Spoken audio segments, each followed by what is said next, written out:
welcome to episode 122 of Checkpoint Chat. My name is Alessandro Barbosa. I'm joined, as always, by Matty Figueroa. And this week, we both have power. We have electricity. Well, I had power last week. You, on the other hand... Listen, if one of us doesn't have power, we both don't have power. We both don't have power. I love how you apologize to me. They're like, I'm so sorry. I'm like, I can't believe you've done this to me. You drove Ultimate to betrayal. the power station and you pushed the off button just so you didn't have to record. Listen, so my parents were away this week. So last Saturday was like the first day they were away. So I had to get up at like 6 to feed my platoon of dogs. And I'm feeding them, and everything's good. My sister and her boyfriend are here. We're having coffee. We're just chilling out. I'm like, it's 8 o'clock. Well, it's just about to go 8 o'clock, and we're like having breakfast and whatever, and the power just goes. And I'm like, oh no. Then it didn't come back, and it didn't come back till like 8 that night. Yeah, and then Sunday was a write-off because I think we were both busy. Yeah, and so... Man, a whole Saturday without power, I was bleak. Do you know what? I know it was a thing of we missed a week, but it was actually kind of nice to have a weekend without stuff. Because we had a good streak. It's been a long time since we've been unable to post an episode on the week. I think the last time we did that was when I was in the States for E3, so last year, June. Yeah, I mean, there's always a period over December where we say like we're away, but that's or whatever, a holiday. Yeah. So reset the counter, whatever it is on. We're back to zero. Online. This is episode 0. Fine. Episode 0. Welcome to season 2 of Checkpoint Chat. We're back with episode 0. It was just just so annoying. It's like you get 2 days a week to just, well, at least in my the way I work, I have 2 days a week to like chill out and just play games, and I just like lost an entire day of that. I was glad that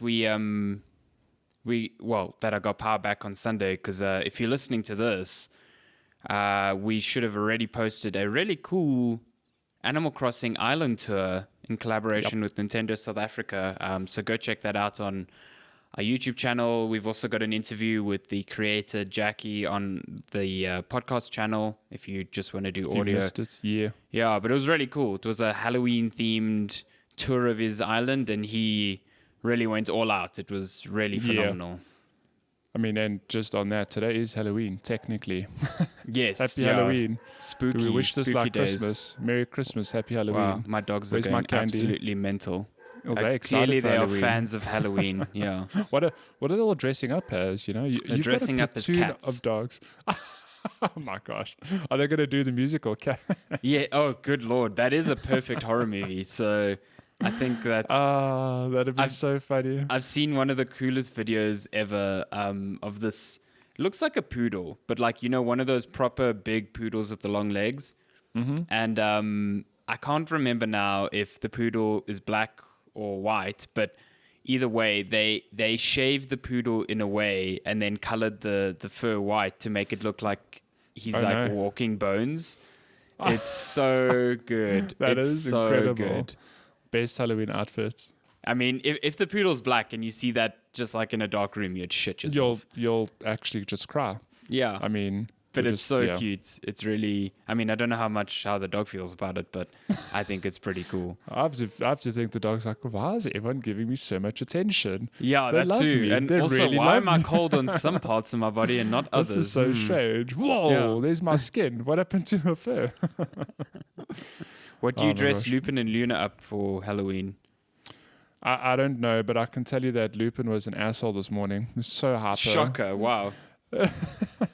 He gets into this mood. I don't know what it is. So when I say we slept in, it's like we usually feed them at like 6:30 in the morning during the week. So it's like 8 o'clock now. He's hungry. He's like, for goodness sake, just get out of bed and feed me. But he announces this from the kitchen. You just hear him like, it's this piercing meow of desperation. He's like, please, just feed me. Like, listen, in 5 minutes when I get up. For the love of God, feed me, please. It's like, meow, please. Okay, we got you, fam. Lupin, he makes me laugh. What would I dress him up as? Oh my gosh, he's got the black and white. We could 100% do the skeleton thing as well. I mean, could you imagine trying to shave Lupin though? That would not work out well. He would swipe your eyeballs out. Let's be honest. Luna, I imagine you could just put a little witch hat on her. Should look the part. Oh, cute. Yeah, I think so. A little witch hat and like a little like broom saddle thing, you know. There's actually an account on Twitter and Instagram. I mean, the name escapes me now, but it's 2 or 3 cats, and they just do cosplay. And it's actually kind of incredible that these cats are proper. They're chilled though. You put in these owners put outfits on them and they just pose for the camera. They're like, cool, what's up? Cats. I'm Handsome Jack from Borderlands, for example. What? They have a Handsome Jack cat? I think they had one like that. That is amazing. That is so cool. It's incredible. Yeah, I'll send you a link. But yeah, Halloween's a good time. Except I'm not going anywhere. I'm gonna cosplay myself at home in my pajamas. You know. I love cosplay. Yeah, I wish Halloween was like a bigger thing here, locally. I mean, obviously because of COVID, it shouldn't really be at all. But you said, was it a Delta Park or a park near you? They usually do like a Halloween thing. Yeah, not happening this year for obvious reasons. But they really do Halloween, and it's like it's the first time in my life I'm like, oh, I actually see the appeal of Halloween because people in this community celebrate it and they do it in a really cool way. So yeah, you're just gonna move into the neighborhood, man. You can do some Halloween with us. Yeah, the real Halloween trick or treat this year is COVID. The trick is getting sick. The treat is you get to stay at home. Yeah, the treat is you aren't sick. You get to eat a tub of ice cream at home and no one can be there to judge you except your significant other or yourself in the mirror. No, the significant other shares in the... Oh, you share with Shani. Okay, cool. I don't share ice cream with Shani. No. Never. It's my ice cream. It's my McFlurry. It's mine. It's my ice cream and I can eat it if I want. I want a McFlurry now. Speaking of McDonald's, so I think I've said this before, but my favorite thing at McDonald's is those junior cheeseburgers. Like, they're just so good. And the best form of them is the double junior cheeseburger. You know, 2 patties, lots of good stuff. So I saw the other day, they now do a triple junior cheeseburger. They do a triple? I think that's too much. That is too much. I'm looking at this thing and it's like, I mean, a double is already quite dense. Like, there's a lot of meat there. Like, a single's good, but a double's like, it's a good ratio. A triple, man, just think about that. That's no longer a junior anything. That thing's probably like 800 calories, and you're calling this thing junior. That's probably a Big Mac. You've muted yourself, by the way. Oh, did I mute? On my recording I didn't. Don't worry. So I was trying to paste you this cat cosplay. No, but yeah, that sounds like it's bigger than a Big Mac. Oh, you're right. Yeah. Probably more calories than an actual Big Mac. So it's just it's a lot. Yeah, I don't know. I mean, I need to try it at least once. I feel like, oh my God, these cats are amazing. I told you, they dress up and everything. They did a Bob Ross cat. Oh my God, that is so good. And I mean, look, I know it's just photos, but the cats are just there like, hey. Yeah, they look so chilled. They're just super chilled. They did a Drake cat. Oh, amazing. I mean, here's one. Here's a Game of Thrones one where the quote is, "We know no cat but the cat in the north whose name is Stark," and it's this cat wearing like proper armor. There's even a little sword. I love this one. I love this one where it says "shook," but the 2 O's are the cat's eyes. Oh my God, I'm dying. So listen, if you're listening, Frodo cat. Oh my goodness. If you want some cuteness in your life, cat_cosplay on Twitter. I'm sure they're on Instagram as well. This is incredible. This is going to be like half of my day just scrolling. Just scrolling. I mean, they've got a whole archive. So all this good news. Oh my God, there's a Terminator cat. I'll be back. Deadpool cat. Yeah, they've done a whole lot. This is really too good. Anyway, but yeah, we besides triple being cheeseburger by cats, too much. But you know what? If they did a double McFlurry, I'd smash it. Yes. I would do the same. You can never have too much ice cream. Oh. Listen, I often go to Paul's and I have 1 scoop of ice cream. But every now and then, you just got to get that double. Just 'cause you can. You got to get that double. You have to. And I mean, I really. Oh my God, there's a Among Us cat as well. I really love McFlurries. Like, I wish we had more flavors. Like, we just have Oreo, which is super weird, I think. Nah. But Oreo is good. Vegeta cat. Oh my God. Sorry, this is every damn cat. Yeah, but McFlurry's so good. Oh, Demogorgon cat. Oh my God, this page is amazing. Oh no, I can't even know about it. Now your weekend has been made. My weekend has been made. I mean, the whole podcast is going to be me just exclamating, just scrolling, going, like, "Wow, spider cat." Tracer cat from Overwatch. Nice. Mr. Oh God, Rogers? there's a cosplaying snake here. What happened? What? How do we get a cosplaying snake? It's a snake that's cosplaying as Dandelion from The Witcher, and it says Tossacointi or Hissa. Oh wow! Love it. Absolutely. Speaking of Among Us games, video games. Yes. Wow. What a great segue. This is the perfect segue. Great segue. This is Checkpoint Chat. We talk about video games. Last week we didn't talk about anything because I had no power, so. I won't say we have a double helping of video games because I'm just talking about what I would have spoken about last week, really. Well, I can tell you that I just played more Hades last week and this week, so that's me. Listen, I checked into your stream and it said you had done 40 when I was watching 43 runs and you have 26 victories. Mm-hmm. At 43 runs, I didn't even have one victory. Well, the more you play the game, like you've got a couple of wins now, right? I got 2. Okay, you've got 2. You build on that. You'll get so good at that game the more you play it. I've just played a bunch of it now, and I understand all the boons and the weapons enough to even if I'm getting like shitty boons, like I can always make it work. That I'll finish the run. But I'm. That game, you called it. Everyone would call it that. That game has consumed me. I've probably surpassed you now. I've got 50 or so hours in it. Yeah, you've definitely. You've hit credits in that game now because you've obviously you need to finish it 10 times. Yeah. To get and there's quote unquote credits. Yeah. There's still content after that. There's so I've done 50 runs, which means I've got like 27 wins or something like that. I'm still getting story bits, side stories. Like there's a lot happening. Well, we were just chatting the other day that we still have some of those side stories to complete. Yeah, it's a good time. So I know we've harped on about Hades for many podcast episodes. I'm not going to carry on, but I will just say it is really good. I just need to ask, have you unlocked any of the gold locked keepsakes? I have unlocked 2 of them. I've got. I know what they are, and they're very interesting. I've got the one from Thanatos and from Skelly. I think it's those 2. So to get those, do you have to give them the super nectar? You just keep. Yeah, I think you just keep giving them nectar, and you keep progressing the dialogue whenever you see them, and then you reach a point where, you start giving them like the ambrosia. Because I feel like I'm at the max with Achilles, but I can't give him the ambrosia. So I feel like there's something that I'm like missing. Like I need to trigger something.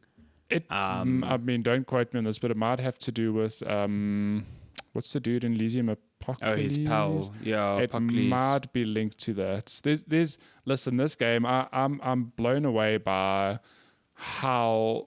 I mean, you said this since the beginning. The story is so organic. You just play, and it just carries on. There's no. I don't think I've had an instance where it's like, oh man, like I've heard this line of dialogue. There might be 1 or 2 when you have the overview, like when you stand before entering a build, it's like, oh, I've got to make my way to the top of this, whatever.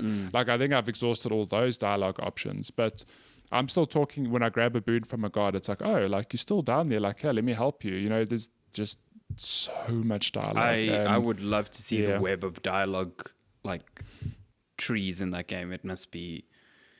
And I mean, it's insane. Supergiant isn't a massive studio. They don't have thousands of writers on staff. So no.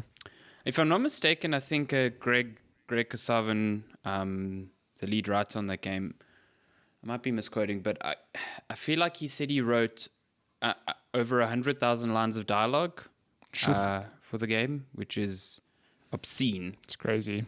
So, that's insane. But fun fact, Greg Kasavin used to be managing editor of GameSpot. back in the day. Yeah, so I watched. So NoClip did a documentary series on Hades, but it's different to the other stuff in that. So NoClip usually does like one-off documentaries on a studio, like developing a game, either before or after development, that sort of thing. With Hades, they actually did a 6-part series which chronicled the game just before it hit early access and then throughout early access. They followed the entirety of development as far as I know. Yeah, so I've seen the first episode, and he was at GameSpot, and just the story of the studio is actually insane. How they started up. It is literally 2 dudes from EA. Because he went and worked at EA. Yeah, they just, I think one of their dads had like an old house, and they were like, well, there's like this movement to make independent games, and we're just going to take the plunge. And they started just the 2 of them, and 2 years later, the team had grown to 7, and they shipped Bastion, which kicked off the whole Supergiant studio as we know it, because now they've done Transistor, Pyre, and Hades. And I think while all their games have been, I mean, look, I've only played Transistor and a bit of Bastion, but based on what I've heard and read, like their whole library of games, they're all really good. Like no one doubts that all the games are good, but Hades is the one. It feels like it's almost like really put them on the map. Like, I feel like Hades is the mainstream one. Yeah, not a lot of people would find joy in, say, Transistor. Like maybe it's not their kind of game. It flew under the radar. But Hades is the one that a lot of people are playing and saying, like, this is a Game of the Year contender. So I mean, I think Bastion came out at the right point, because it was like during that era of indie games on the Xbox 360. That's so it exactly. was like one of those summer arcade games. Pushed him to do it. That's what pushed him to do it. They saw games like Braid and other titles, like, well, why don't we make our own game? Yeah, it hits at that right time, Bastion. But just that, imagine you now, like, quitting your job. Like, you've got this sustainable income. You're like, I'm just going to go make a game. Just like me. And it's a risk, like, eh? I'll get Matty to write it, and we'll get someone else to help code. And it's like, it's not spend easy. 2 years, 3 years maybe, like, not actually generating an income and just hoping, like, hell that your game... Generating debts and hoping that you'll pay them off. Yeah. Holy shit. I mean, that's a good story. There are other stories that don't pan out like that. Countless ones that do not pan out in that way. Supergiant is rare in the fact that their first game was like a bona fide hit. Yeah, it was. I mean, you look at developers, like even developers now who've been getting success. Mediatonic, who created Fall Guys, they made so many games before Fall Guys. I only realized yesterday they made Gears of War Pop. Oh, I didn't know that. Didn't know that either. I mean, it's funny because Fall Guys, you think Gears of War Pop, like it's got the Gears moniker, so like that's going to be a hit. And I don't know if the game's good or bad, but Fall it's Guys shutting down in April, so. Oh, well, shit. Well, Fall Guys is clearly like the money Fall maker. Guys is not shutting down in April.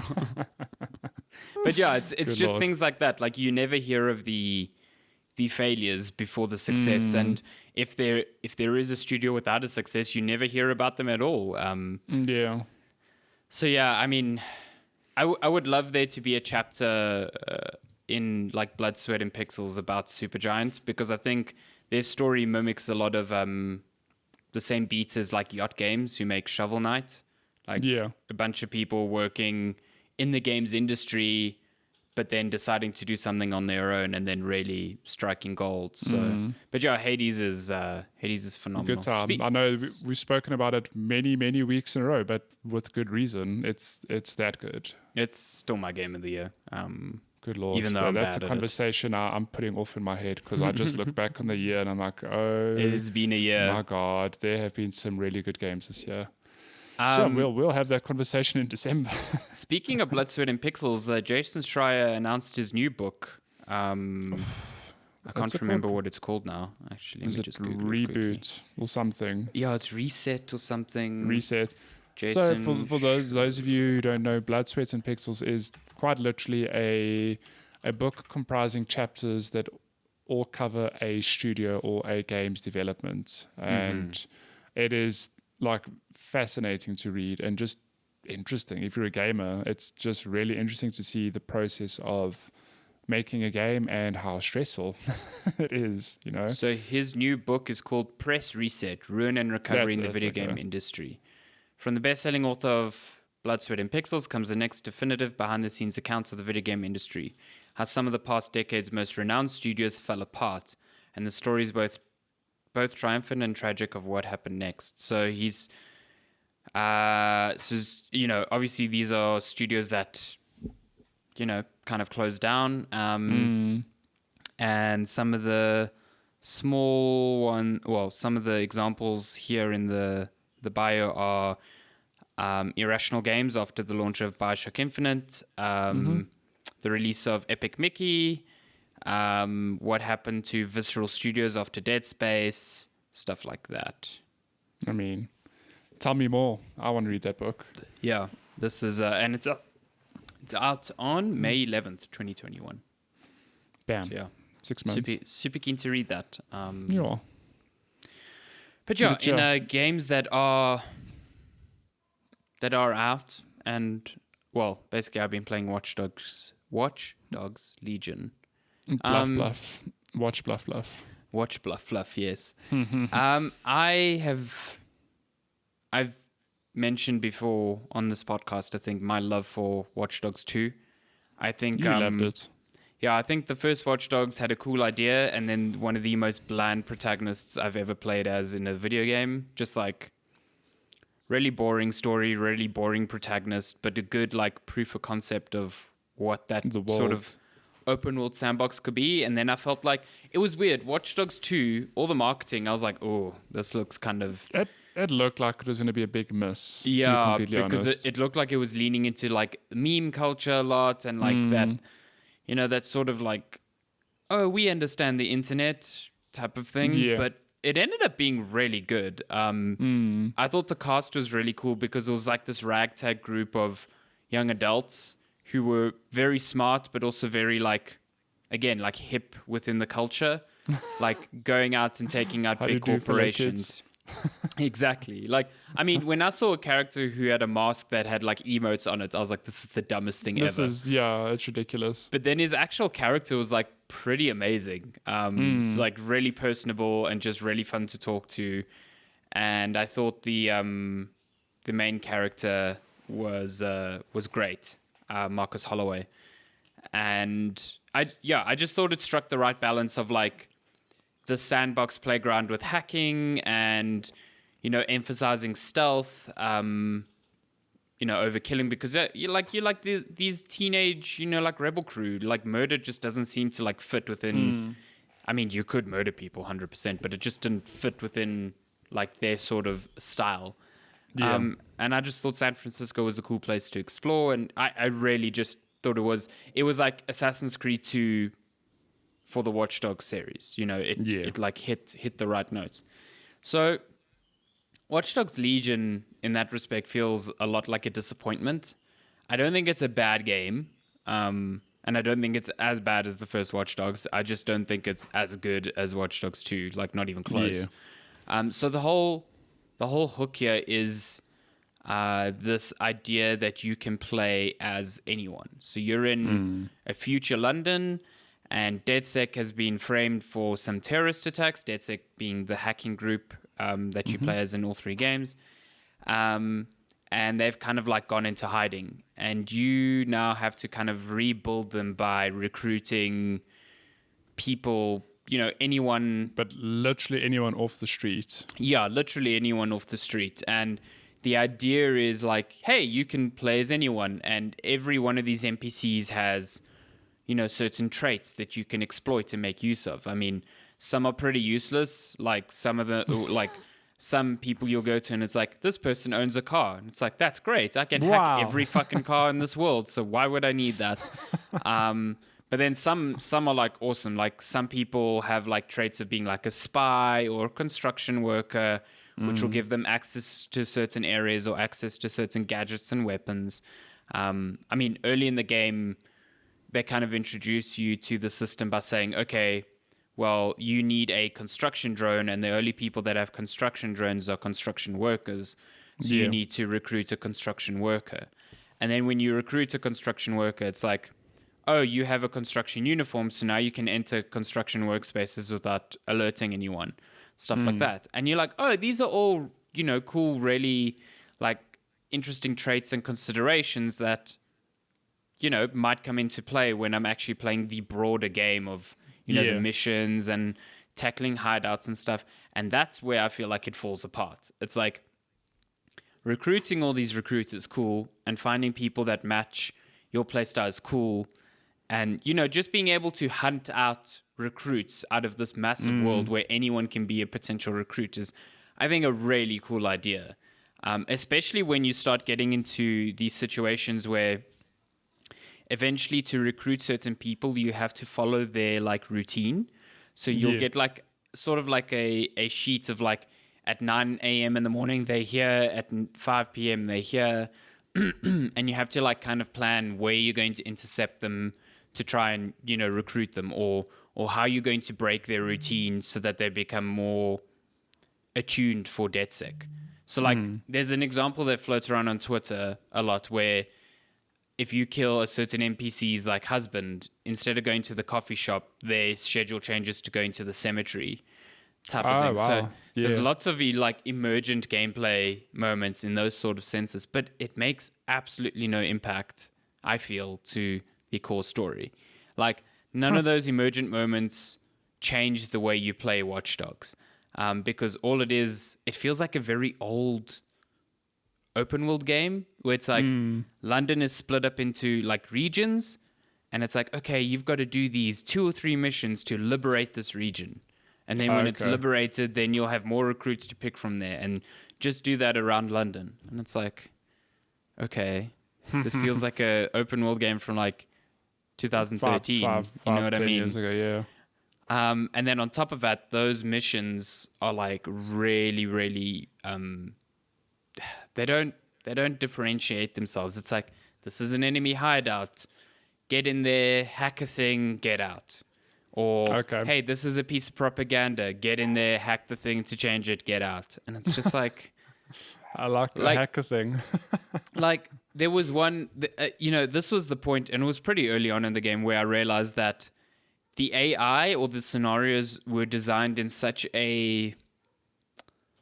I guess in a one-note way that getting around them creatively wasn't interesting. So I had to hack this piece of propaganda on Buckingham Palace. Like, where the Queen lives, you know?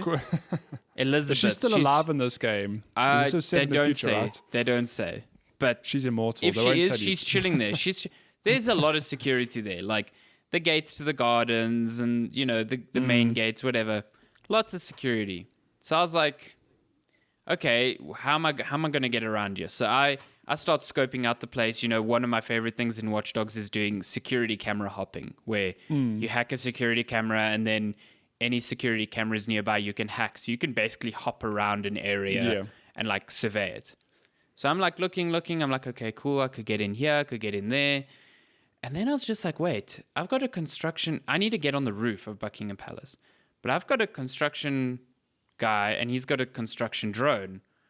So I just called my construction drone in literally in front of the gates of Buckingham Palace. Like, all the guards could see me. I called it in, parked it on the road, changed back to my character, got him to jump on top of the drone, then changed back to the drone, and then just took it into the air. Like, I just took it up, took it high, and then I just drove forward. And then I landed on the roof. I landed right next to my objective. I hacked it. I got back on the drone. I flew. I came down. Not one alarm, not one alert. No one gave a shit. And I was just like, really? Is that really? Well, they were like, if old age can't get the queen, then what does it matter if this dude can get on the roof? Yeah, look, I think I was just like, I was like, okay, cool. There was an inventive way of getting around it, but like, I could do that for so many objectives, and like, there's no challenge to it. Yeah, like, just land on the roof of any building. And like the whole idea of, oh, you're a construction worker and you've got clothing that will keep you disguised. Like, there are so few instances where I thought that would be even useful, because I can sneak into places so easily. Like, it's so easy to sneak in a place, press a button to distract someone on their phone by hacking their phone, and just run in there and hit their head and knock them out. You know, like, that's it. Like, it's so simple. And then in one other hideout, I I got caught while trying to get inside because it was like a big hideout. So I ran into this room and have like a stun gun, which if I headshot someone with a stun gun, they're just like they take 1 or 2 shots or they like go down. So I just hid behind like a table, and all these enemies filtered into the room one by one through the door, and I just headshot them, all of them, till they were all just dead. like real life. And then I was like, well, that was boring. So I think because the objectives never change, it's always like get in here, hack a thing, get out. Yeah. Like, well, I mean, so those are more the side quests, right? Do you find that even the main those story are the main quests. Oh, those are the main quests. That's part of the main. Like to liberate an area, I need to do these like propaganda areas and hideouts and stuff. And then the main quests are like they aren't too dissimilar. You sometimes end up going back to places you've already like infiltrated and just doing the same thing. Oh. Yeah. Well, I mean, look. So sorry, go for it. It's just. And then on top of it, like I really like this idea of like you can play as anyone because I like the idea of all these traits and stuff. I also think that if you're playing, you should play with permadeath on. It defaults to off, but I think it's really fun playing with the fact that you could lose a recruit at any time. I think that is a fun layer on the game. It ups the stakes. It does, and I don't think it's not like an XCOM where like random luck can really fuck you over. Like there is a way to get a game over state, but obviously if you're not playing on like Iron Man mode, then you can reload a save and whatever. I just think it adds some tension to the game because it's completely lacking that in every other way. Yeah. But I also think, I don't know, I never felt compelled to change between my recruits. It was always, I was changing between them because one guy had something cool, not because, this mission would be a lot better if I used this type of recruit as opposed to this one. It was never that. It was more just like, okay, I really like this recruit. I'm going to play as him or her quite a bit. And that was it. And, part of the problem with having this you can play as anyone is I struggle to connect with any of my characters because they all have such terrible canned dialogue. Like, we've come off from a game like Hades with such great writing and like interwoven emergent storytelling. And obviously Watch Dogs and Hades are two very different games in terms of scope, especially when it comes to dialogue. But man, the dialogue for all these characters that you are able to play as and recruit sounds so... It just sounds canned. Like they say things that make no sense. Sometimes the voices really don't match the bodies you're playing as. Like they absolutely do not make sense. And all of their dialogue is so vague and inconsequential so that when they're talking to the other quote unquote main characters in the game, which is like Bagley, who's your AI, or I think her name's Sabine. She's like the leader of DedSec.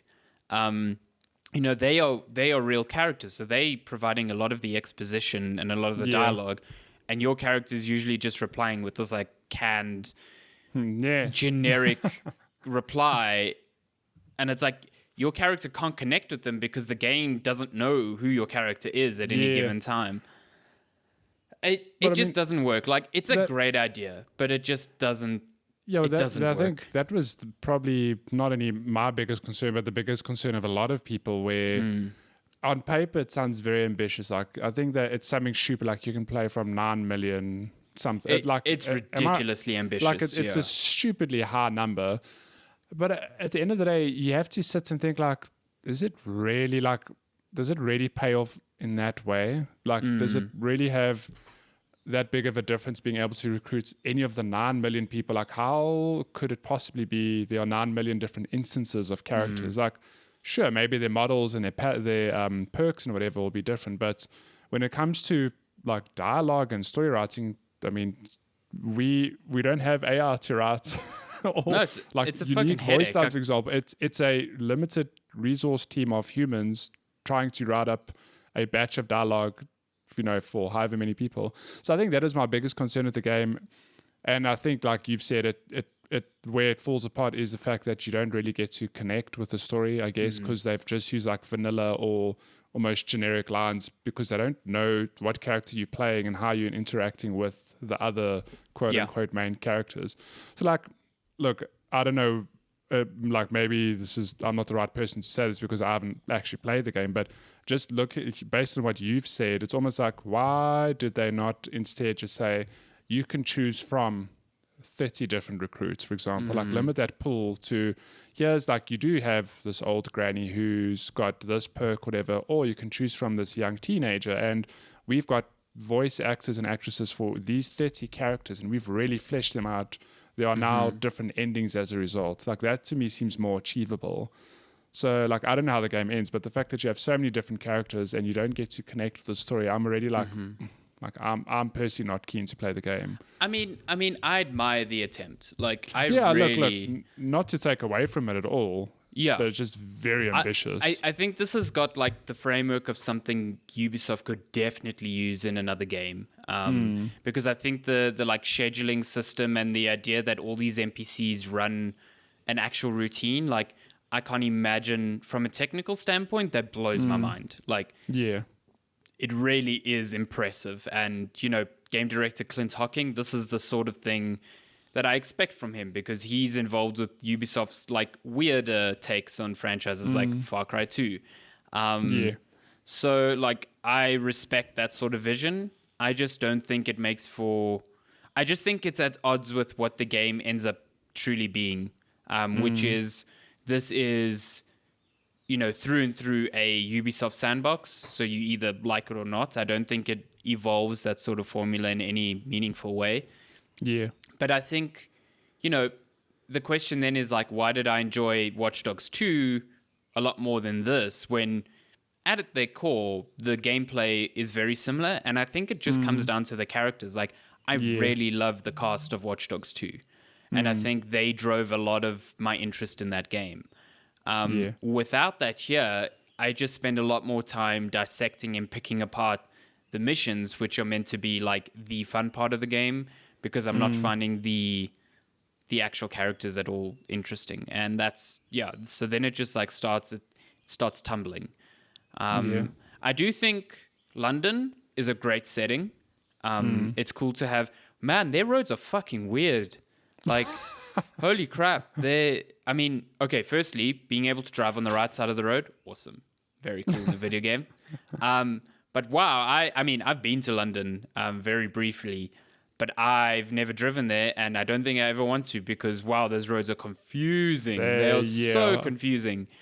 I think it's an interesting setting from that regard because think of any other open world game like GTA, for example. There's these nice big open roads and main roads and side roads and highways. London's not that. London's like this dense city, you know? Dense, all these circles, all these weird intersections that make no sense to my head. Like it's cool from that perspective. One thing I also found weird, I don't know if it's just random luck or not, but all the cars I've hijacked have not had people in them. A lot of self-driving cars. I mean, a lot of cars have this little A on the windshield to say that they're auto-driving, but I've never stolen a car from another person. Oh, wow. Which makes no sense to me. So I've stolen bikes. Just driving themselves. I've stolen bikes, but like the cars are usually like, I just get in and no one's in that car. It's like, is no one commuting in London? Like, what's going on here? Can you take the underground?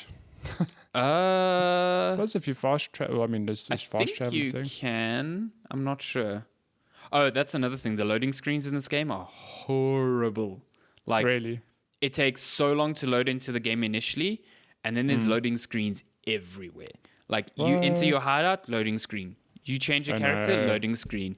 You enter a small like enemy encampment for a mission, loading screen. No, it's bad. It made me, you know, we're on the E of new consoles and SSDs. I was just like, God, I was just gonna us. say we need next gen consoles now. This was like a huge wake up call to like SSDs will radically change this game, especially because wow, there are so many loading screens and they are all so long.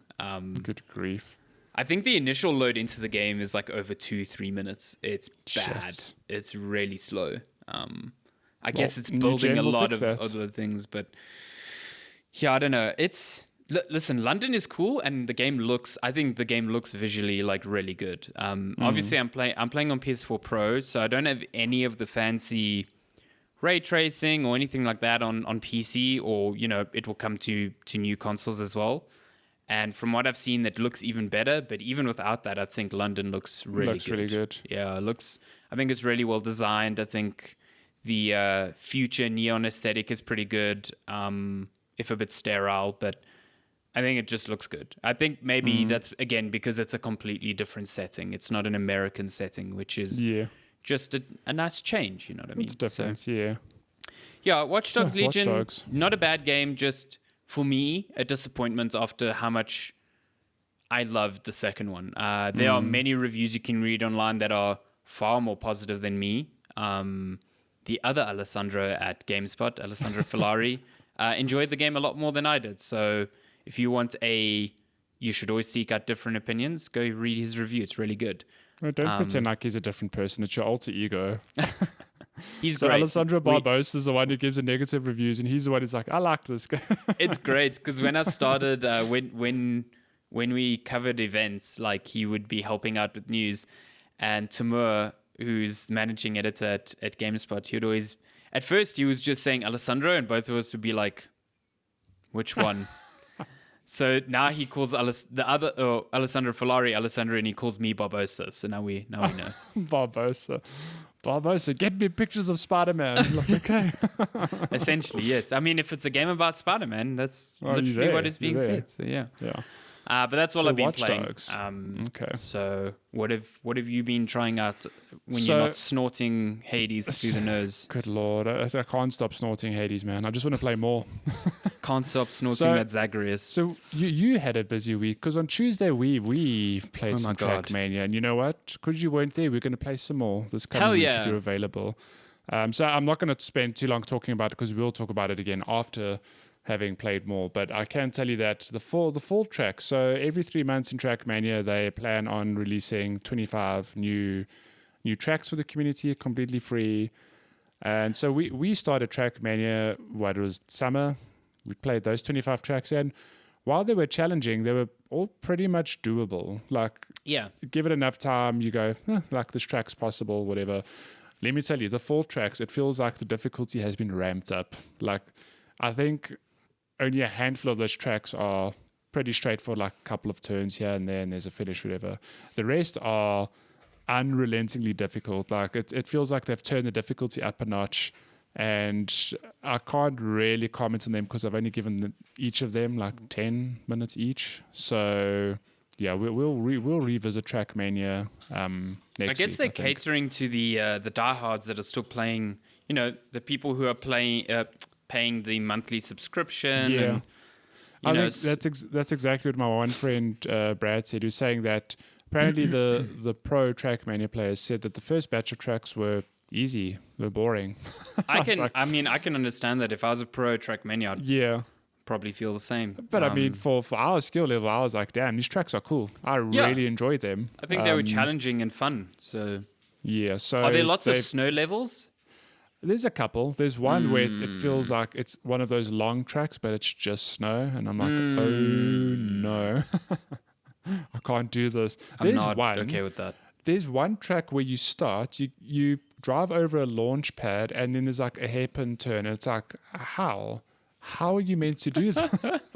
I did watch the one video of you missing the end of that one track by probably half a second, not even. That was so heartbreaking, because I was still figuring out the track, and I had that was a good clean run you had as well. Yeah, but some tracks, they're like terrible at signposting. Like, there's no arrows, no nothing. That track that you saw, I hadn't done that end bits at all, so I was guessing, like, I think you go right here. Oh, it looks like he's supposed to go left. It looked like here. You had waxed that level, so you did really well. So especially the end, I was like, I think you have to ramp to the left. Okay, cool, whatever.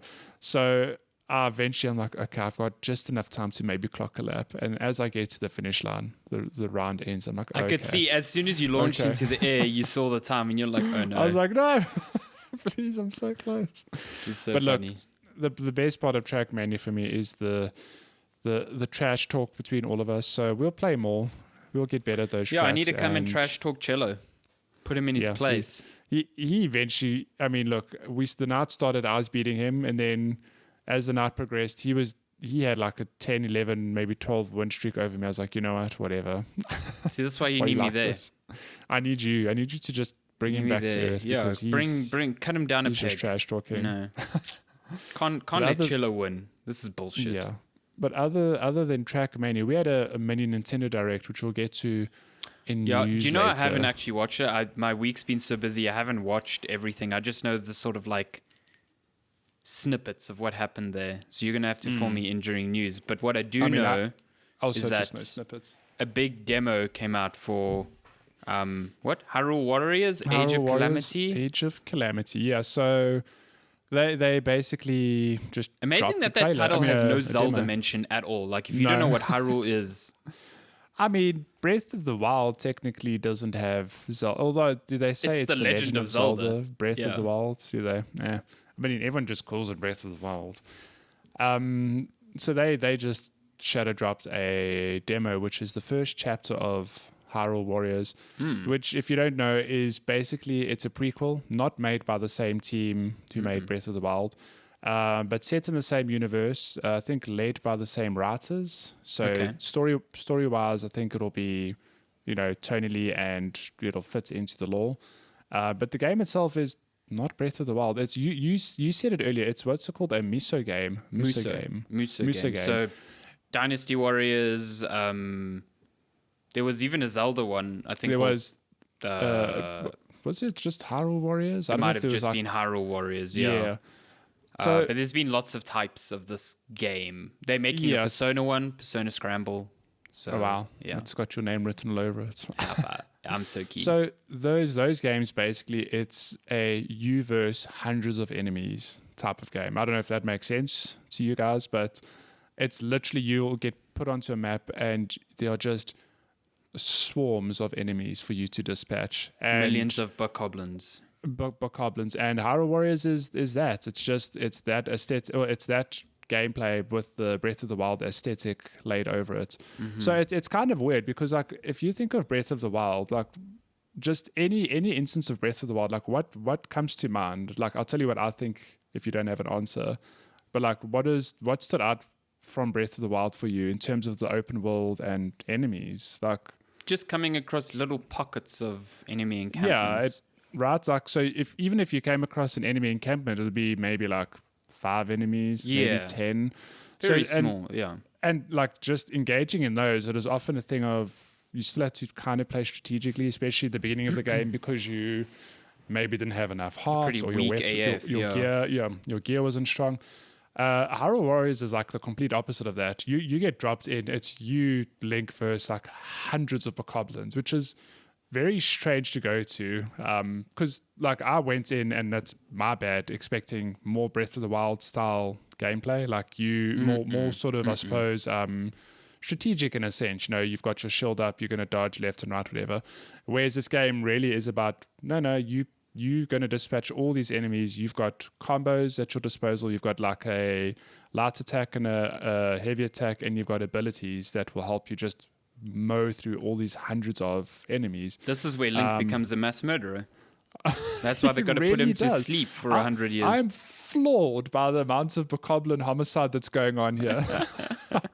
But I mean, I suppose in Link and their defense, like, they're being attacked by all these enemies. I think that's where it makes sense. It's like, because it's a prequel, it's showing the siege of Hyrule Castle. Yeah, so look, I suppose that's why they obviously put it back in time. It's during a completely different time period where the world is like probably densely populated with all these people, but it's just that the shift from gameplay was a bit jarring. But so when I started, I was like, oh, this is not at all what I expected, but having played through the first chapter, which took me, I mean, there's 2 main missions and then 2 like quick little side missions.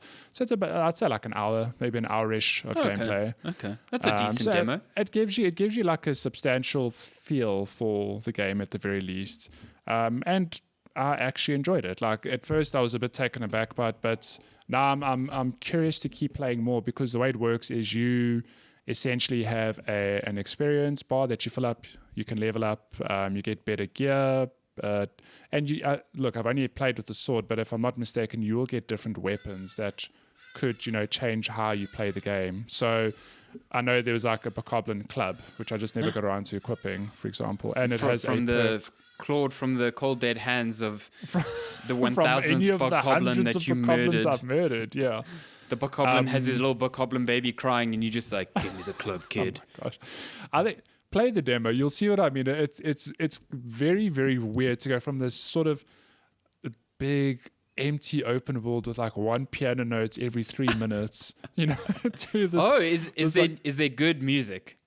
Look, it's got some of the music from Breath of the Wild, which is cool. Like you're killing 1,000 Bokoblins, and it's just like doo-doo-doo.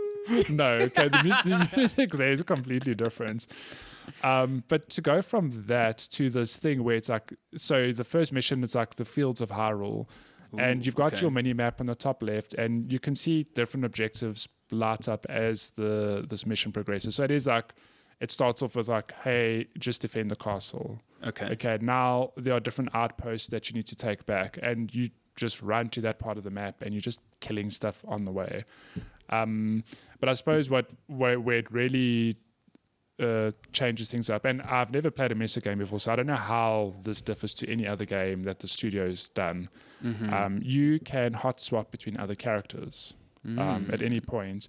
So there's a new character, I can't remember her name off the top of my head, but she is from that tribe of are they like enemies in Breath of the Wild? They've got the eye and they do illusions and stuff. I just can't think of the name now. You know who I'm talking about? Yeah, I can't remember. She's from that tribe. So her moveset. So whereas Link is all about using his sword and his shield and his bow and arrow and getting in with the enemies.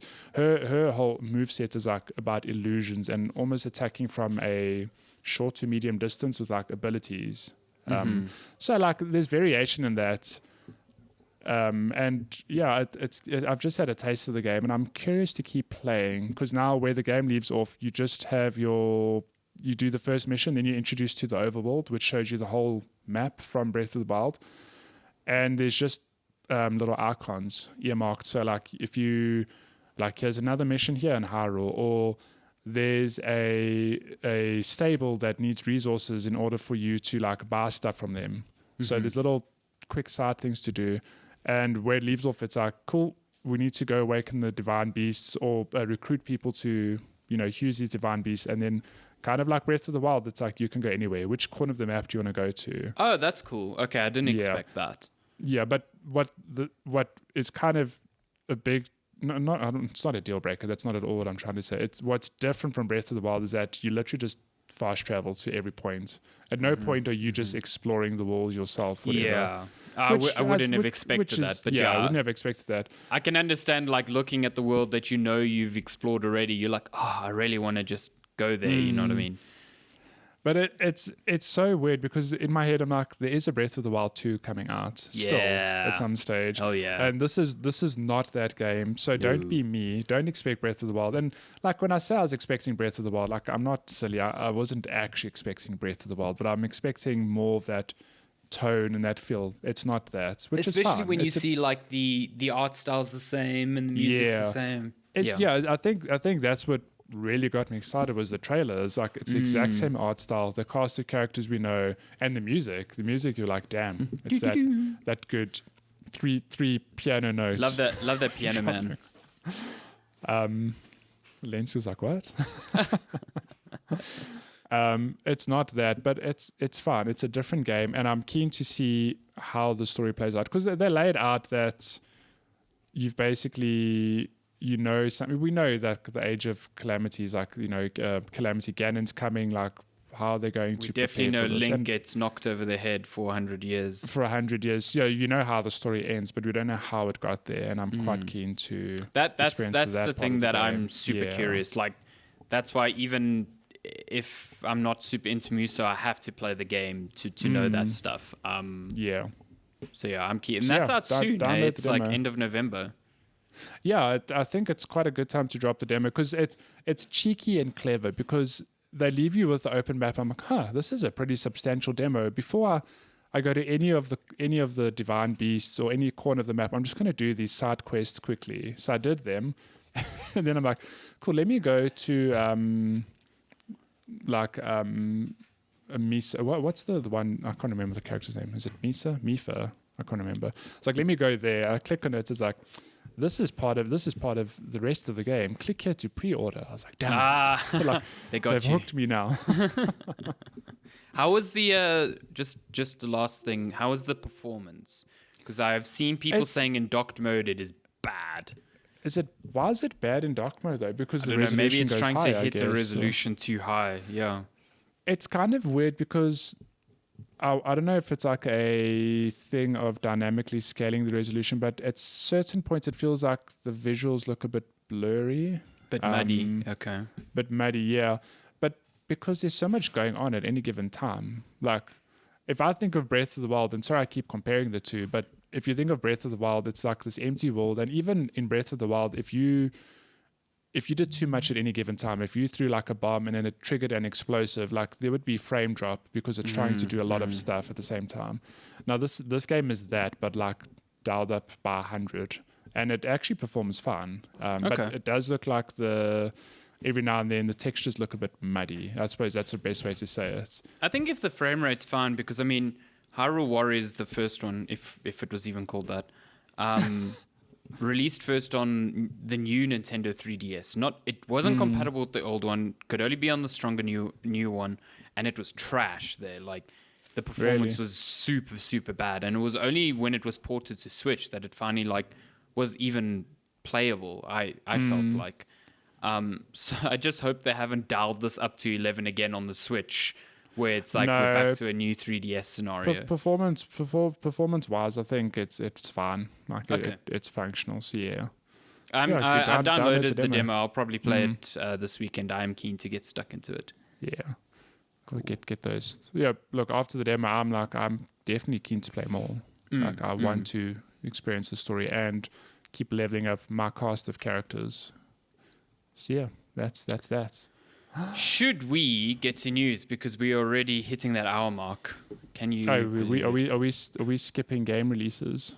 Oh shit! Let's do it quickly. Video game releases. I forgot about that. See, you take 1 week off from podcasting, you forget how to do it. Things just change, man. Let's look at video game releases. We are looking at video games from today, the 31st of October. Spooky. It's spooky. To November the 6th. It's basically the calm before the storm of next gen. Hot damn. Yeah. So we have Jurassic Park Evolution Complete Edition coming to Switch on November 3rd. That's the like Zoo Tycoon but Jurassic Park game, as far as I know. We've got a game called Chicken Police. I need to Google this. Of course, we have a game called Chicken Police. Chicken Police. What are you expecting? Oh my goodness, this is so not what I thought it would be. Okay. Wow. What is it? A wild tale of love, death, chickens, and redemption. Chicken Police is a buddy cop noir adventure with a carefully crafted world, a gritty story, and lots of absurd humor. The game mixes elements of classic adventure games with visual novel style storytelling. You have to go see the trailer for this game, because it looks like a visual novel, but all the characters are like, they look like photorealistic, like just being JPEG cut out. The first image is a chicken holding a revolver. But the trailer's got like, it's such a strange style. It is incredible. It's bizarre, I kind of need to try this now. I absolutely love it. Okay, this is so weird. That's out on PC, PS4, and Xbox One on November 5th. I feel like I need to play that now, because gosh. What a weird aesthetic. On November. Okay, so this is where it gets a bit confusing. So I know Dirt. Okay, so I think this is actually wrong, because I know Dirt 5. I think the date got moved back to match the Xbox Series X launch date. So never mind. I'm not going to say anything. Paw Patrol, Mighty Pups Save Adventure Bay. Wow. My game of the year. Narcotics Busters. Yeah, Narcotics Busters. That's coming out on November 6th on PC, PS4, Xbox One, and Switch. And the last big release for this week, Need for Speed Hot Pursuit Remastered, coming to PC, PS4, Xbox One. It's coming to Switch on November 13th, so that's later. But the game you never knew you wanted or listen, needed. Need for Speed Hot Pursuit, I think, was probably one of the last Need for Speeds I really enjoyed. I am stoked to play it again. I really like this game. So, Vroom. Vroom, yeah. vroom. Vroom, vroom. And then the week after is just like mayhem. It's like Xbox launch, all the games, stuff. I mean, Stuff's happening. I suppose we could talk about. So, should we get into gaming news? Yes, let's get into gaming news. Should we start with the big one? Well, what's your big one? Cyberpunk being delayed? Yes, definitely. Cyberpunk 2077 got delayed again. Woo! Yay! Every time you see a picture, a yellow background picture on Twitter, your heart kind of stops a little bit because it could always be a delay. But could be a delay. Yeah, I think the weird part of this entire thing is that, CD Projekt Red had said the game had gone gold, which means it's busy being printed to discs. And obviously, the nature of game development nowadays is that doesn't mean much of anything, really. It just means the game's core content is complete. Usually after that, there's a lot of work done on day one patches to fix bugs that the developer knows is on the disc version, Yeah. So basically CD Projekt Red said that they underestimated the time they'd need to develop that, what they call a day zero patch. And that's why they've delayed the game by 3 weeks to, what's the new date? December? It's 10 December, I think. December 10th. Yeah. Yeah. So yeah, I mean, disappointing, because I guess you expected once the game is gold that no delays would come. There's nothing that'll stop it, I mean, the post social media manager was definitely not told about it because the Twitter account the day before was busy touting that there were going to be no more delays. So I feel bad. Yeah. Apparently, according to Jason Schreier, no one at the studio aside from management knew. Developers and employees got an email at the same time that the news was communicated on Twitter, which is kind of shitty. That is not cool. Yeah. I think it's really shit because they are obviously crunching really hard right now. Yeah, they're crunching hard. So to be crunching and then just randomly in the morning being told like, hey, you're going to be crunching for an additional 3 weeks now. 3 weeks. Cool, man. Yeah, that's insane. It's a bit of a mess.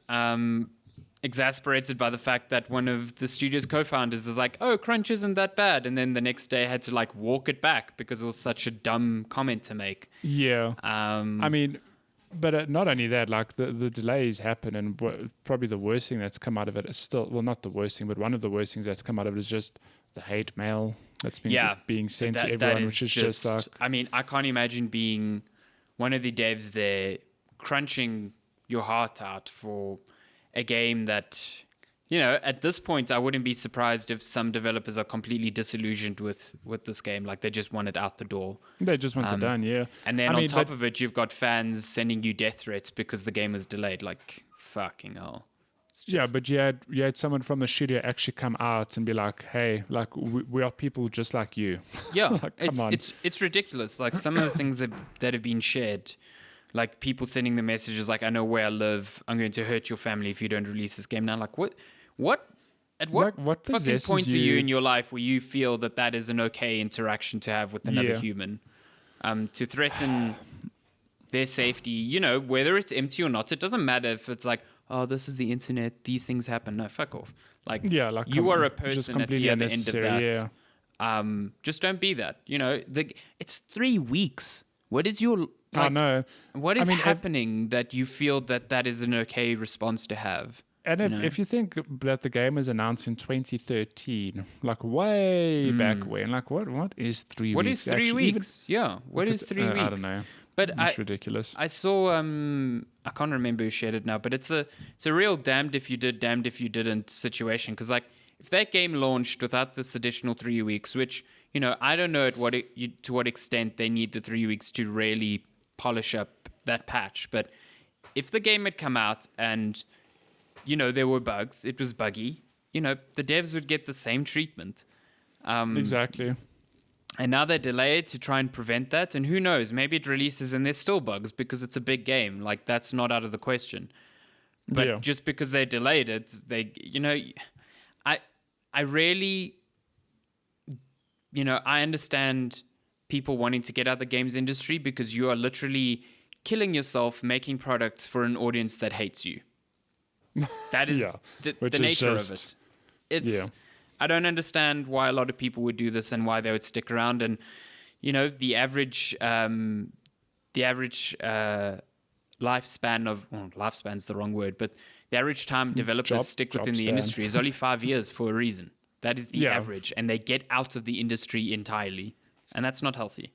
So yeah, I mean, in 5 years is like it's nothing. A game. It really it's like is one nothing, game. And that's enough for people to go, I'm out. So I think as game consumers, we can be a lot better about how we respond to things like this. And it definitely, we can't control things like crunch. We can definitely speak out about them. But there are very few ways where us as players, you can't not buy a game because it was crunched on, because then the devs end up suffering even more. So it's very hard for us to exercise some sort of outrage to crunch that isn't just like talking about it and normalizing that it's bad. I hate the fact that we've got to the point where now, like, people like Jason Schreier get told that they have an agenda when they report about crunch. That's the opposite of what we should be doing. But I also think that, like, being understanding of delays and understanding that game development's a difficult thing would definitely ease up a lot of pressure on the people making the games. And I think if you are a person who loves playing games, it is your duty to be more understanding with the process that goes into making them. And, read books like Blood, Sweat, and Pixels because it'll give you some insight into the whole process, Exactly. Yeah, I don't know. So I know that was probably one of the biggest news pieces this week, that delay. Another big one, I think, was... oh, God, no. Now I've lost it. What are you going to say? Okay, now I can't remember. Carry on. Carry on. I know that Call of Duty's Cold War is going to be like 250 gigs on PC, so... Why am I not shocked? Yeah. It's like half the size of the Xbox the Xbox Series S's SSD. I mean, can we talk about the Spider-Man Miles Morales getting the Spider-Verse suit? That thing is cool. That thing is so cool. Oh, it's very cool. I really like the like low frame rate animation style that matches the film. Like, it kind of looks weird at first, but after a while, you're like, actually, that's really cool. Like, it 100% looks like it was ripped from the film. It's and like I've seen some effects when you're in combat. It's got that like comic book style like bam effect and stuff. Oh, it's so cool. The one cool thing is if you watch the video and that animation made you a bit motion sick, because it's like two different two different frame rates like opposing each other. Apparently it is a mod that you can turn off, so you can still play with the suit. Just have a normal because I mean, I get that it's like, oh, I really want to play with the suit, but playing with it makes me feel ill. Like, that would suck. So the fact that you can do both, pretty cool. Oh man, I'm just watching Miles swing through the city, and it's kind so of cool good. how like Peter's swinging style is pretty much like straightforward. Like he does flips and that, but Miles is very much about the style. Like, he'll dive off a building backwards, which makes no sense. And like, he just comes out of that swing, and it's really cool. I really like that his swinging style is definitely distinct from Peter it's Parker. Completely different. It's almost like I don't know. There's the different kind of style to it, which is awesome. Yeah, it feels like he's still learning, but also he's got his own flair as well. Yeah, which I really like. And half of the fun in Spider-Man was just like swinging around and seeing Peter like do little tricks here and there. Exactly. It was just fun, really cool. So that's coming out. Yeah. What else? So lots of PlayStation news this week. Embargo lifted on unboxings for both the PlayStation 5 and the Xbox Series X, but I think news lent more towards the PlayStation because this was the first time people could talk about playing games on the PS5. Yeah. And the big thing that seems to have come out is that DualSense controller is really incredible. Yeah, which is pretty cool. Like I think we all understood what the technology set out to do, but the fact that it seems to actually do that seems very cool. Yeah, I think. I'm still a bit cautious about how much of this will be supported in third-party games, but at the very least, to hear such overwhelming, positive reaction to how accurate things like the vibration are, things like the tension triggers, the triggers that adjust their tension based on actions in game, I think is just really cool. It's all spoken about within the context of that Astrobot game that comes pre-installed on all PlayStation 5s, which obviously is like a, platformer and also like a tech demo. But I was just watching some impressions, and the one thing that stood out to me, it's such a small thing, but it's like, oh my God, that is so clever, is Giant Bomb was kind of like going through the level that they could show, and at one point they were observing an object. It was a PlayStation camera, basically. Yeah. But like in games where you can like move the controller to rotate the item so it feels like it's in your hand and whatever. The one thing that really stuck out to me was they can use the trigger to zoom in to the object, but trigger adapts its tension as you're zooming in. So you have a far more tactile way to control the zoom. That's cool. Yeah, it's not like, oh, you press it in and now you like zoomed in completely. You can actually, because of that tension, fine-tune how much you're zooming in. And I was just thinking about how that can be applied to so many games. Like, you can really add a sense of granularity to the actions you're making based off of that. And that's really exciting, I think.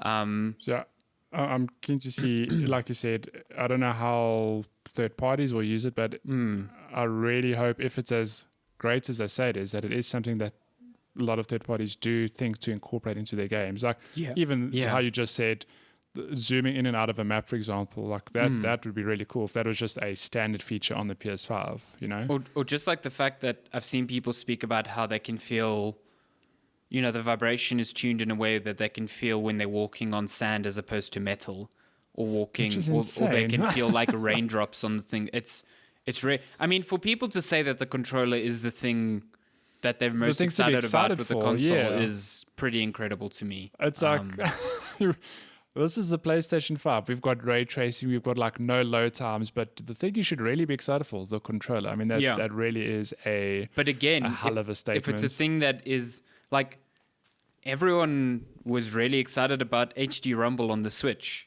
Like, I keep reminding people, and it's not even a thing I think about anymore, because I feel like it's even worse. Like, some games dial that vibration up so badly that it's actually annoying. I think so. I play most of my games on the Switch Lite, which doesn't have the HD Rumble. So if I ever go back to the original Switch now, I'm like, whoa, this vibrating is quite intense. And it's even first-party games. I know Animal Crossing, like, love Animal Crossing, but the vibration is so wild on that game. It, like, if you're playing in portable mode, it actually makes a noise that is annoying. Sheesh. So yeah, I mean, a lot was said about HD Rumble at the time, and when 1-2 Switch came out, everyone was like, shit, yeah, this is incredible. I can feel marbles, I can feel ice, I can all those cool things. And then it just didn't become a thing after that. So I want this to be a thing that developers support, but I also understand how these things are cool at launch and don't pan out. So hoping this is the difference, but we'll see. We will see. Also, on the Sony front, Sony is set to buy Crunchyroll for nearly $1 billion. So Microsoft bought Bethesda, and Sony's buying anime. Literally buying up anime left, right, and center. I mean, this kind of makes sense because Sony owns Funimation, which is like the US arm of like anime. They bring a lot of dubbed anime to the States. So this makes sense. Like, I don't think this really is a PlayStation thing. This is more a Sony entertainment thing. Yeah. But it is a funny headline. Like, Sony is conquering anime. And the last Sony thing is basically the Demon Souls remake got more gameplay this week, and game just keeps looking good. Like I have not watched any of the gameplay. Man, it was just like 5 minutes of gameplay, and it was just like, is it a good time? Whoo boy, just looks. I cannot wait for that game. I have to look away because I don't want to see any of the spoilers. But I'm very excited for this game. Just really looks phenomenal. I mean, Let's do some quick headlines here, because there's lots of news, but I don't think we need a deep dive into all of them. I mean, we can talk about Final Fantasy 16 quick for a hot second, because they dropped some art from the game, and it looks pretty AF. It looks so good. The main dude's name is Clav, which is the most which keeps the trend of having the most uninspired protagonist names, except I think Final Fantasy 15, I really liked Noctis. I thought it was like an unusual name. But I just think of the PS1 era where it's like you get Cloud and Squall and Zidane. Like, okay. And Final Fantasy 13 with Lightning and Hope. Clive and is Snow, definitely the most generic of all those names. Yeah, and when you see how stylish Clive is, it just does not match. It does not make any sense. So I've got an image open of him, and this dude looks really cool, but his name's Clive. I must say, this art is a lot more striking than the gameplay that was shown a while back. Like, it's got a sense of style that is really fascinating. So, yeah, I'm stoked about this game again because it looks cool. The art is just shit. It's gorgeous. Yeah, it's really, absolutely gorgeous. Nice, yeah. Also got Annapurna Interactive, the publishers of things like Florence and things like 12 Minutes, which is coming out soon. They do a lot of like narrative style games. I Am Dead, which I spoke about not too long ago. They also publish them, but they are now forming an internal studio to work on their own games, which is pretty cool. Yeah, that's quite cool. Yeah, so that's cool. They've also just published an FPS, which I think we should try it. It's called Due Process. It's kind of like Counter-Strike and Rainbow Six, but what if all the levels were randomly generated? Oh. So every round you're playing a different map. That's quite cool, though. Yeah, I think I'd give that a go. So just quickly, Halo Infinite's director's departed the project. He's still at Microsoft, but he's no longer working on Halo. And then 2 days later, the creative director on Everwild, which is Rare's new Microsoft exclusive, also departed. So something ain't right. Something at Xbox Game Studios just isn't sitting right with people. Isn't okay. Yeah. So Bugsnax. Bugsnax coming to PS5. Also going to be free on PlayStation Plus. Which is really, really cool. Awesome. Yeah, very cool. I think a very smart move. Not that, I don't think no one would have bought that game because I was ready to buy that game. But the fact that it'll be on PS Plus is pretty awesome. So that's... Yeah, but only on PS5, not on PS4. Well, no. You can get it on PS4, PS Plus, No, so what I mean, you can only get the free version for the PS5. You're not going to get a free version for PS4. No. You can get it on PS4. You cannot... What? But what you can't do... What you can't do is you can't get the free version on PS5 and then claim it on PS4. Yes. So that's what I'm trying to say. You can definitely play the game in PS4, but you're not getting it for free with PS Plus on the PS4. Yes. Yeah. Yes. It's only a PS5 free thing. Yes. But it's free on PS5, which is really cool. Just get it on PS5. Take my money. No Man's Sky is getting a huge visual upgrade on PS5, Xbox Series X, and PC. Which will be available when the consoles launch, which is cool. It's also free, so that's cool. Nemansky. Fall Guys is getting a Godzilla skin, which is very cute. Yeah, I think that's about it. We're getting a live-action Assassin's Creed series on Netflix. That movie sucked, so I'm like, yeah. We're also getting a Resident Evil on Netflix, which I'm like, that's pretty cool. Yeah, I'm keen on that. Keen to see that. And then, obviously, the biggest news of the week, Grounded has added koi fish to kill you. Yeah, you sent me that article. I was like, why? Why would they put this in? The koi are coming. It's the so fish scary. are coming. Look at this picture here. The giant koi, like, I will eat I you. would cry if that thing eats me. It's terrifying. Absolutely too good. terrifying. I think that's gaming news. I think that's new. I mean, there's so much news. Every week it's just so much news. But those are the leave it there. The quick cuts. So now, getting to questions. We didn't put out a questions tweet yesterday because we have some from last week and people, people have been listening. They're like, you can send us questions whenever. And you know what? You don't need the prompt. Love you guys. Good time. But if you want to send us questions, you can email us checkpointchatpodcast@gmail.com. You can also message us at checkpointchat on Twitter, on Instagram, on TikTok, on Facebook. On all of the places. Everywhere. Send us a TikTok. Send us your cosplay cats. I want that.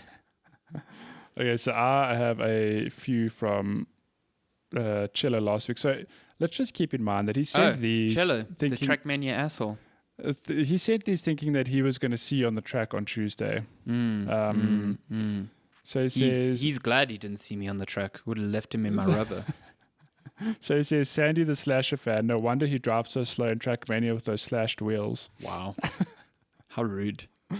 And then he follows up with a question saying... Talks big when I'm not there to defend myself, huh? Time to rank some slasher movies. Scream, Halloween, Texas Chainsaw, Elm Street, and Friday the 13th. I have actually not seen... I mean, I haven't seen a lot of these in a long time, but the ones that I think of the most are probably Scream and Halloween. And he left off I Know What You Did Last Summer off this list, which makes it a bad list. Which is fine. I think that one's okay. It's okay, but I mean, it's part of that period of time. Yeah. I remember there was an episode of some cartoon. I don't know if it was Dexter's Lab or something that riffed off of I Know What You Did Last Summer, and I had no idea what it was about because it was just like the character being followed by a guy with a hook, and at the end it was just some fisherman. But like it really depended on you understanding that this was like a horror trope. Oh my gosh, yeah. I don't know. You know what? The original Halloween is good, but man, that sequel that they brought out like 2 years ago, because Halloween had tons of sequels that were all bad. So they decided to do like a proper, like, we're forgetting all the other sequels that were made and we're making one, like now with Curtis Lee and most of the main cast. And that movie is phenomenal. I think. Is it good? Oh yeah, it's incredible. Like one of the best slashers I've ever watched. Sure, I need to watch it. They're making a sequel was going to be out this Halloween, but because of COVID, they've delayed it to next Halloween.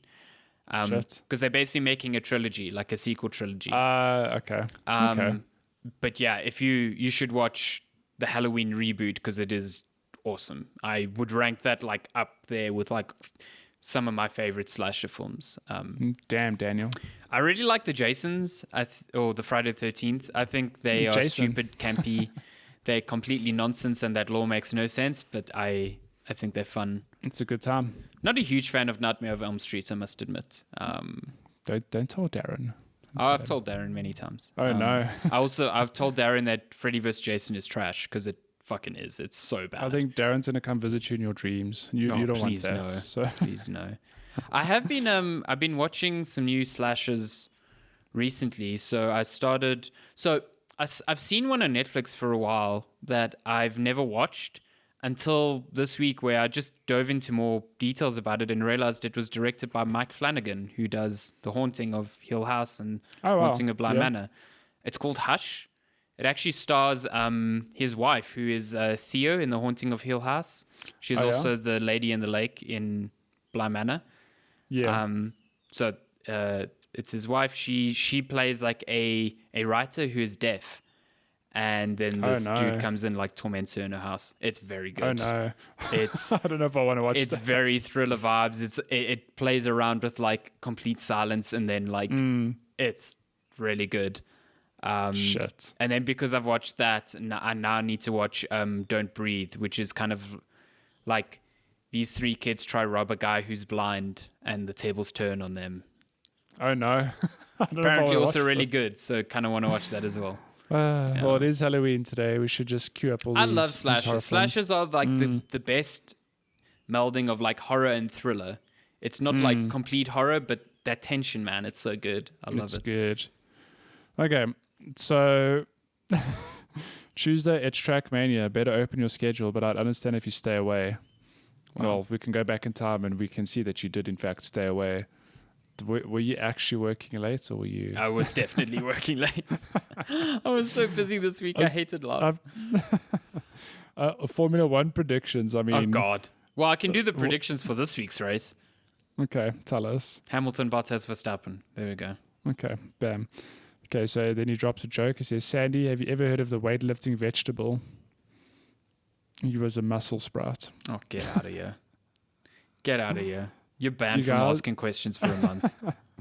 You guys, these are some nice quickfire questions. You guys put tears in my eyes with those cute compliments last week. What bad habit does the other have? Bad habit? Yeah. I think we both have a bad habit of being late. Yeah, I was about to say, like, I can name my own bad habit, but I don't feel like you're as late as me. I feel like I'm just terrible with time. No, but I mean, there are times when it's like, I think you being late has made me be late because I'm like, it's fine. Like, he's not going to be online yet. I'll just sleep another 10 minutes, whatever. So it just like led to this exponential, we just never start on time ever. Yeah, I can't think of a bad habit you have, really. I mean, Chillo heard our compliments. I was like, well, I want to end this friendship. Put it on the table. But I like legitimately, even if I was trying to give like a constructive thing, I can't think of something that, straight up irritates me. So yeah. I wish think Matty would just cut that hair of his. God, it's so irritating. Okay, yeah, that please fucking cut your hair. This is we're going to be on video eventually. Come on. Oh no, yeah, coming soon. Love you both and see you on the racetrack soon. Stock up on those energy drinks. P.S. Love you both. Keep up the good work. And then he follows up with another question. What is the world's worst selling beer? Oh, wait. I thought it was a joke. No. Oh, what is the world's worst selling beer? I don't know. I can tell you beer sucks. It is a joke. Sorry. So because it's on Instagram stories, I had to screenshot it because it obviously will disappear. So I swiped. Oh, it is a joke. What is the world's worst selling beer? Brussels Stout. Oh, get out of here. No, now you're banned for 2 months. 2 months? Jeez, okay. Just like that. Okay, so that's all we have. The only way you can unban yourself is beating me at Trackmania. I mean, so you really just banned for 2 months. I mean, that's how it works. So we have 3 questions on email. So 2 from Keegan. The first one, he says, so the news probably mentioned the new Pokemon DLC, but did you check it out? On the first Dynamax adventure, I chose the Fists and used a Daedalus upgrade for some really cool combos. Oh wait, wrong game. He's been watching too much Hades. It's a Hades reference. Yeah, deep cut. He's also playing some good old Hades. So he says, I've actually really enjoyed the Dynamax raid battles because of the Pokemon you're allowed to use. Doing this in a group chat allows for some really cool strategies, but even doing a random lobby is still fun. So I'll be honest that I actually forgot that the Pokemon DLC was out. And I actually do have access to it because I do have the season pass, so I probably should jump in at some point. Oh, I was about to say, like, did we get season pass or did we get the expansions piecemeal? I'll check. I'm pretty sure. So you know I'm not sure. So Minecraft Steve was dropped into Smash. I thought I only had access to what's her name, Ribbon Girl, in Smash. Remember, I gave her like a mini review a while back. I booted up my Smash. I've got Minecraft Steve. Oh, so you got the whole new Fighters Pass. I got the Fighters Pass. So yeah, I don't know if my Pokemon counts as a season pass. I mean, I've been hearing that this expansion is worlds better than the first expansion. So keen to give it a go. Take that. What's it called? Crown Tundra, I think, or something. I think it's called Crown Tundra. Yeah, I think so. Next question from Keegan. He says, so what's the best deal? Did AMD actually pull one over NVIDIA? I'll never be the top gamer who needs the best end of everything. So now, is the 3070 still the way to go, or should a Zen 3 RDNA 2 combo be an ideal scenario? I actually forgot to mention that in news. Yeah, AMD announced new graphics cards, and damn, I also forgot that. Wowza. I think so.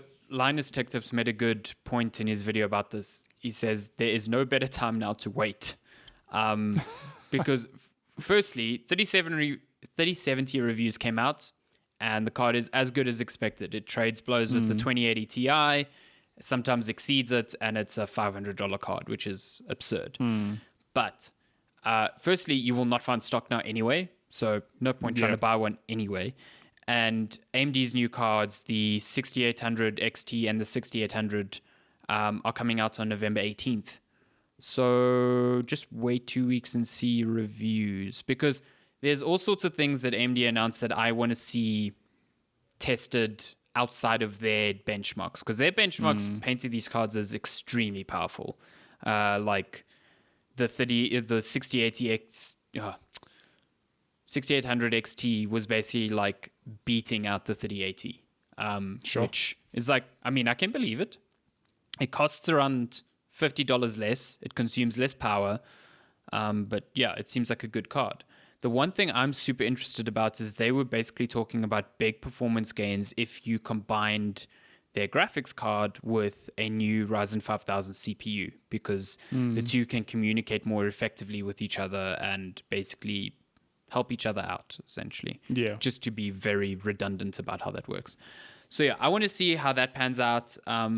The thing that I think now is still NVIDIA's trump card, and I think AMD has no answer to, is DLSS. Like, straight up, AMD says they're working on a super sampling solution, which is exciting because it means it might come to the new consoles because they run off this new graphics architecture, but it's not ready yet. And I don't know how well it's going to work. But right now, DLSS on NVIDIA cards is fucking incredible. Like you play Control and you can get like high frame rates with no visual impact that you will likely see. It really is their biggest selling point right now. And I think it's, even if the 6800 XT is more powerful than the 3080, you are basically banking on a promise from AMD that their solution will be as effective. Whereas NVIDIA now has been using DLSS for 2 years. They've refined it, and it works so well now. Yeah. And I think that's the better choice still, in my view. Bam. Take that. Yeah. And then last question comes from Malay. She says, so here's a question for Alessandro. Decided to try some very, very basic game development. Not trying to launch the next big game here. I just want to tinker and see how the sausage is made. He's working on Breath of the Wild too. Got it. I got simple stuff done in Unity, but which one would you say is easier for a beginner, Unity or Unreal? Unity. No doubt about it. Yeah. I mean, to be fair, I haven't messed around in Unreal as much as I've wanted to recently, but when I was working in that space, the common consensus was Unity is always much better suited to smaller projects, whereas Unreal is far more scalable for bigger projects. But I know Unreal's gone through a lot of changes recently, so that might no longer be the case. I mean, I'm seeing more and more small indie games come out with Unreal. So at the end of the day, it comes down to what you're comfortable with. Unity uses C#, Unreal uses C++. There's certain things in Unity that I really in Unreal that I really wish were in Unity, like 3D model blueprints and certain 3D model manipulation tools that Unity just doesn't have. But I think both have like a big enough community that if you run into issues, you could definitely find answers to those solutions. But I think Unity, I mean, I would always be partial to Unity. It's what is taught at WITS to game designers there. I think it's a really good engine because it works really well for 2D and 3D quite easily. You can swap between the two quite easily. Yeah. Lots of documentation out there. I think it's the better choice if you're just getting your feet wet and wanting to like understand how things work. Yeah. Hit me up if you have any questions. That's really cool that you're giving it a go. This man up. Yeah. That's it. That's all the questions.